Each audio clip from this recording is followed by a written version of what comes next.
He's great kind of a few moments of adversity. It's not easy to stand up there.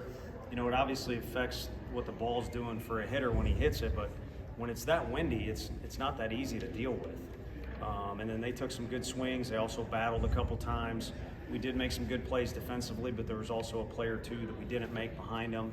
A couple moments where, he wants to celebrate, or his teammates want to celebrate getting a guy out, and it doesn't happen, so you got to get right back to work. So I think just kind of those blips on the radar screen of adversity were huge, but there wasn't that many of them. They were, like I said, blips kind of sprinkled in amongst some really good pitching.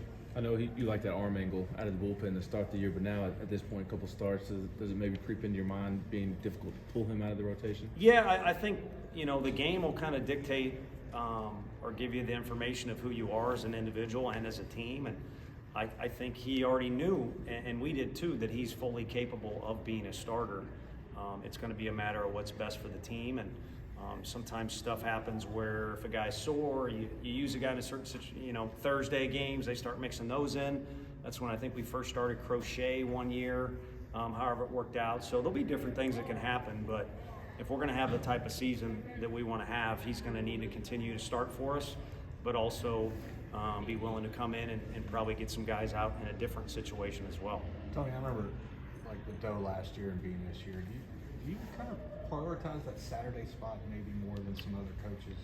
We've argued up in the office before, and it is important. I mean, it's in the middle of the weekend, and the one game in front of you is the most important one. But I think what you need is you'd like to have a guy that's a solid starter in that day two deal, where you can log some innings, and it's not a guy whose pitch count's going to jump up there real quick like some guys can.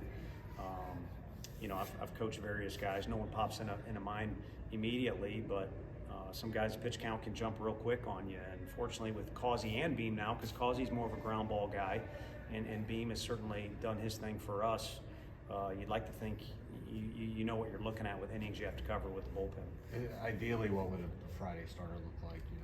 A big leaguer? Nah, there's been outliers, but I think a Friday starter, if you were to have a blueprint, would be a guy that's physical enough to withstand the grind of the entire season, and he has quarterback type presence like Beam does, and then you'd like a guy that has 3 pitches for a strike and for strikes. And then in our league, you gotta have big stuff, and that doesn't mean it's got to be loud on the radar gun, big stuff. But you got to have something unique that you can throw at guys where it's not an easy, repetitive look to pick up, because there's so much scouting info now, and these hitters are obviously talented and strong. You mentioned adversity with AJ, but I feel like Binky had some of that too, with some soft hit singles and the air behind him. Just kind of what made him good in those situations. I think all the days leading up to this one, he's a hard worker, man. He's in really good shape. He kind of had to fight for, everything he's gotten since he's been here. I mean, we recruited him and wanted him to be here, but he hasn't been handed anything. He was a guy last year, if you look back, I don't know what his first appearance was, but he was one of those guys in the office, not disrespectfully, but, just confidently sitting there saying, I want to pitch, and I can pitch. And again, the information we were getting with each time he got on the mound was there's this consistent improvement. And that certainly is carried on this year as well. So it's kind of fun to see that evolution of him as a pitcher. And, same thing, he's a great personality, but it took us about a whole semester to figure out that he had one, because he does everything kind of quiet. He's our sneak attack guy. Several times this year, it feels like you give up a run or two early and then bounce right back. Feels like these guys have great resiliency. Have you noticed that from your team? Yeah, no, I think so. And you got to have the ability to back it up. So fortunately, we're surrounded by some guys that are highly skilled, but something goes wrong, it's either motivation or it's a detriment to your body language, your thought process, the scoreboard, everything else. And you do it enough times, and our guys have now collected a handful of them. You do it enough times, it almost kind of becomes an automatic response. Kind of like, this didn't go well, back out there. I know great defenses in football, it's like a turnover on offense.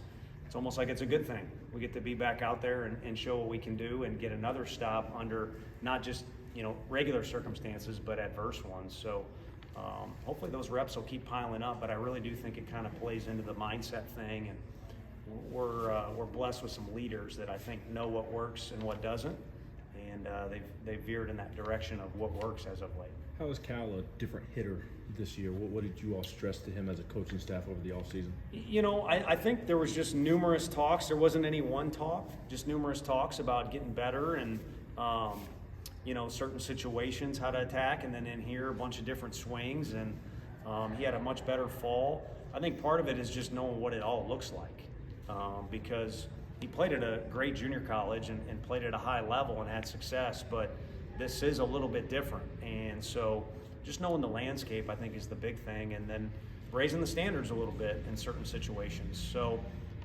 it's been a whole body of work, and I think that's still in progress too, but the more he consistently does that, the more he shows guys who I'm not doing their job for him, but it'd be a pretty good one to have around your pitchers, especially if he shows he's swinging the bat better like he is right now.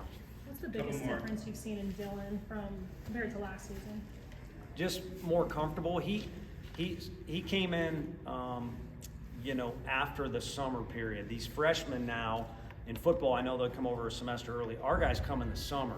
They get to know Q, and their eyes are pretty wide open when that happens. They get to know campus. Well, Dylan's playing for his family in a college league up there in Hays, Kansas, which is great baseball. But I think he missed out on a little bit of getting settled in and some comfortability here. And now it's totally different. I mean, he knows the coaching staff, he knows his teammates, he knows himself. Again, yet another guy that's benefiting from knowing what the landscape looks like of Division I baseball and our league. But he's always had kind of the same swing, some explosiveness.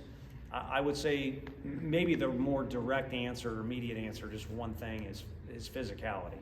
I mean, he's really gotten strong to the point where Q would say it under his breath, but grabbed us a few times in the fall. So that dude's getting pretty strong, and you can see it.